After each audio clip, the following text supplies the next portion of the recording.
Hi, look at this piece here. This is made up of, it is a vase, but it is made up of coils. This is what I'll be teaching you today. Learning to make coils to use for your project and spheres. All right. So first things first, you can work on your canvas or your little laminated piece. And what I did is I am rolling out a little bit of clay. What is really nice when you are at Liberty is we have an extruder. Our extruder makes coil making way easier. Now, if you are someone who really wants to use my extruder and wants to be able to work with coils in your at home, what you can do is you can bring your clay up here and we will put all your clay through the extruder, which is going to make perfect coils for you, and then you just take that little bag of coils home, and that's going to make a real big difference for you.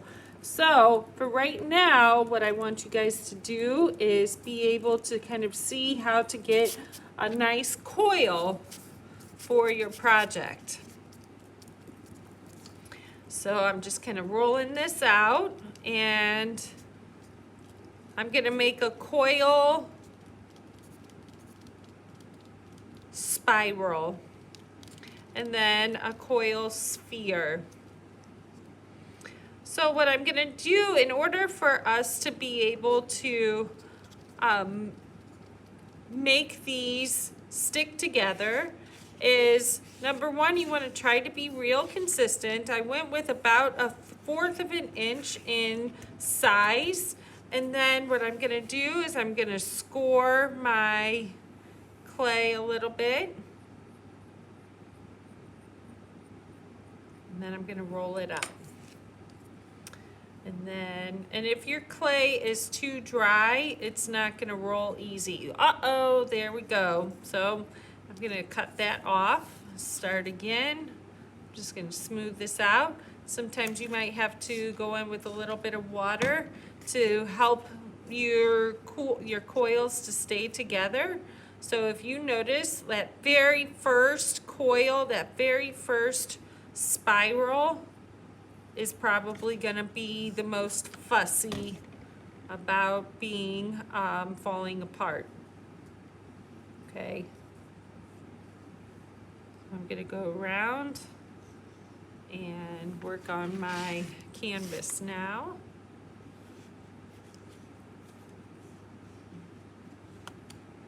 I'm glad that it's breaking so that you guys can see what might happen when working with coils. Okay, not easy. All right, now that I've got it going, I can make a nice coil. Look at that, beautiful.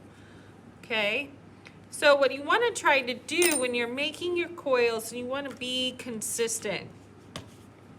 Okay, so you want to be consistent about how long your coil is. You want to be consistent about how wide your coil is so that the sizes are consistent.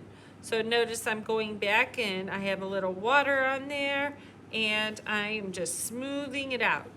Now I already scored my piece. Because this clay is so fresh, I did not have to wet it, but I made a real nice coil there. Okay, it's a nice spiral.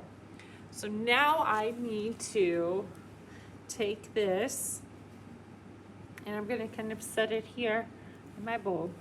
And I'm making sure that I'm looking straight down in my bowl. Is it centered? Okay, keep that in mind. Now what you're seeing in my video is probably not the best demonstration of where the center is, but that actually is the center. It might not look that way to you, but it is. It's just the camera position. All right, so that's my very first coil. And I made it into a spiral. Now I'm going to do another one.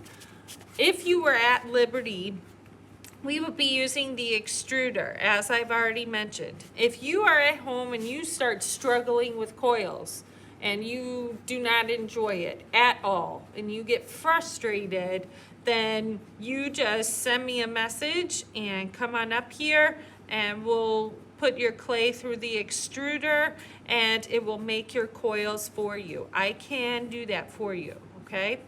All right, so I'm just going to smooth out some of these little dry parts. When you're working with coils, you might find that it does dry out really fast because you're touching it so much with your hands. Your hands are most likely going to be drying out your clay a little bit. Now, what if your coil starts to flatten out? I want you to take your hands to the part that's too tall and I want you to press it down a little bit, and that's going to help. I'm going to have a video that I add later today on how to make really good coils that I found online. I'm not the best at demonstrating it. Do you want to know why? Well, that's because I like to use an extruder. Extruders make life a lot easier for a ceramic artist. All right, so here's what I'm going for, okay? I am going to make a few coils, all the same length, that can be used to around my little spiral here, and they're all going to be the same size. They're all going to be the same spiral shape. And then what I'm going to do is I'm going to make sure that I have all of those consistent in their shape and size, and then I'm going to connect them. All right, I'm going to move my coil to my laminate piece. I don't want that, I really don't want that texture from my canvas on here, so I'm just going to kind of finish rolling it out on the laminate. Make sure I get any little cracks. And now I'm just going to give it a little spritz and do a little scoring to help keep the piece to hold together. And now I'm going to start my spiral. And it might crack again. Like I said, that first little turn in there is always the most fussy. So I don't mind you seeing me make that mistake because that's what's gonna happen to yours. And you're gonna get some water and you're gonna smooth it out, okay? Yes, the extruder makes this easier. It's a big tool that we have hanging on a wall, and I can help you use that. And notice that as I make my little spiral here, I can fix those little boo-boos. All right, I'm ready for my canvas again. Fixing my boo-boos as I go along, those little cracks. If you see cracks in your piece right away, fix it. Don't leave them there, fix it. And if you're moving a little too fast, sometimes it cracks, okay? Fix it. That is gonna be key.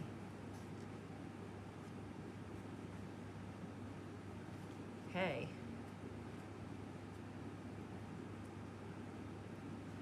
Much of what I do as a teacher, I try to show my students what not to do.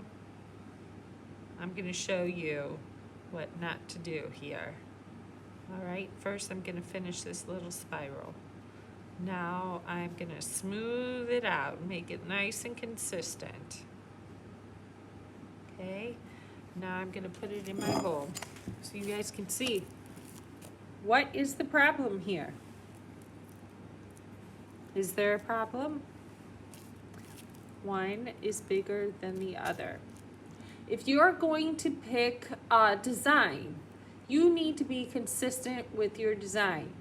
My design plan for this includes multiple coils rolled into a spiral the same size. Right now, I have 2 different sizes. That might not seem like a big deal to you, but it is a big deal because as an artist, you need to be consistent. If you have a design that includes multiple different size spirals, well, okay, then we can work with that. But you need to kind of have a plan ahead of time. Now, as an artist, I can make decisions along the way about what I want to do. Okay, I have 2 different sized spirals. Do they look bad? No, but I might decide, you know what, I really like the way that the size is different. How about I start going in with all different sized? Well, okay, I can do that, but you gotta be consistent, okay? So I'm gonna roll this out. And like I said, much of what I do as a teacher is I show my students the right way to do things, and I also show them the wrong way. Best part of being a teacher is that you can see that I am completely human. I make lots of mistakes, and I do not usually do things perfect the first time. But I also roll with my mistakes, okay? When I make little mistakes, I fix them, or I, improvise my design, okay? You need to kind of be checking with yourself and, maybe a friend or somebody around you, and just say, hey, does this look good? And that's part of why you are submitting photos of your work at the end of class each day. All right, so I'm gonna go ahead and sign off. I'm gonna continue my design while we are not in class, and kind of show you my next stage. I wanted to make sure I had at least 2 or 3 little pieces ready to go, and you guys will take it from here. Thank you for watching.